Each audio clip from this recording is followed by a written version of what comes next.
Do you want to crush the live low-stakes games in your casino? Then there are two things you have to do. You have to play fundamentally strong poker yourself without making any silly mistakes, and you have to adjust to the mistakes your opponents are making. Today I'm going to teach you a simplified strategy that I normally share with my paying clients. So in this video, I will show you how to approach continuation betting in live poker, how to avoid playing a lot of multi-way pots, and I will give you my top tip for playing multi-way pots if you can't get it heads up. Let's get started. Okay, so continuation betting the flop is one of the most talked about features in poker. In fact, I have just written a small ebook about it. If you want to get it for free, click in the link in the description below. Anyway, different textures, different sizes, being in position or out of position, range advantage, nut advantage. There are so many factors to consider, and your head is probably already spinning. All these factors are indeed important when you play against better players. But the thing is, after years of playing live poker and experimenting with all sorts of strategies, I have realized that in live low-stakes poker, there is actually an easier approach to flop C betting. Here is how I simplify flop C betting when I'm up against a recreational player. Say we open ace of hearts, nine of clubs in the cutoff, and big blind calls. The flop is 8-6 deuce with 2 diamonds and a heart. A solver says to check 30% of the time with his hand, bet small 35% of the time, bet half pot 33% of the time, and even have some bigger bets. But quite frankly, I don't care. There are 3 things recreational players tend to do. 1, they will raise their good hands and best draws. 2, they will fold to a C-bet if they have nothing. And 3, they will overstab with all sorts of nonsense after we check. So if we check here, then there is a good chance that the big blind will bet on the turn with a hand like Queen 10 just because we checked. And then we would have to go on a bluff catching mission. But if we bet, he will raise his big hand so we can find an easy follow. And if he calls, then we know that he probably doesn't have a set or 2 pairs because he would have raised those out of fears of getting sucked out. This gives us the option to blast him off his medium strength hand later. And now let's look at a spot where we are out of position. This time we raise pocket queens and get called by the button. The flop is Jack-6 deuce rainbow. If we bet now, he will fold a hand like 8-7 suited or Ace-4 suited. But if we check, we give him a chance to stab with those hands. And he will probably even stab with pocket 5s. So here, I prefer to just check and then go for a check raise if he bets. And what if we don't have anything? Say we have a hand like 8-7 suited ourselves. Well, if we don't even have a backdoor flush draw, then it is okay to just check fold. It's unlikely that we are ahead of whatever he has, and that is not a hand to try to fight with. And it's okay to sometimes just check fold. Poker is not about winning every single hand, but about making as few mistakes as possible.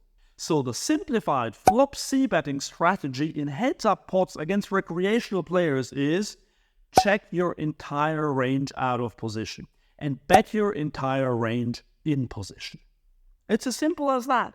Depending on the opponent and your reads, you can sometimes deviate from this. But I would start with this strategy as a default. At this point, I hear you say, "But Andreas, this is all well and good, but in my games we rarely have a heads-up pot.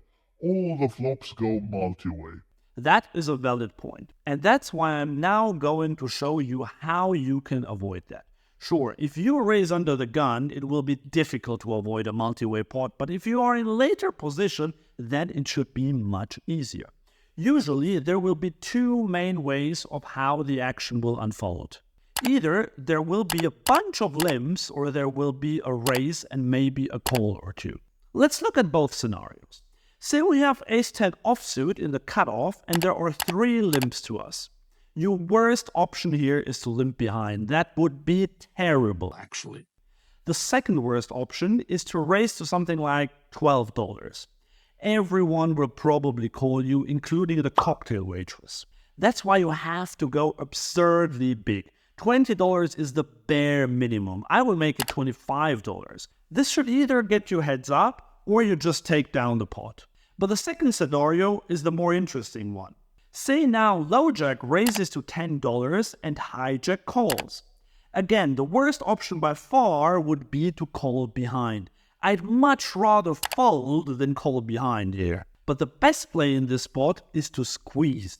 I would make it around $40, and if this is the kind of game where nobody folds to 3-bets, then tighten up a bit and go bigger. Make it $50 or $60. And what hands should you 3-bet with? Contrary to what GTO solvers would suggest, I would 3-bet a good linear range. Good pairs, good ace-x hands, king-queen, some suited broadways and suited connectors. If you get everyone to fold, then that's great.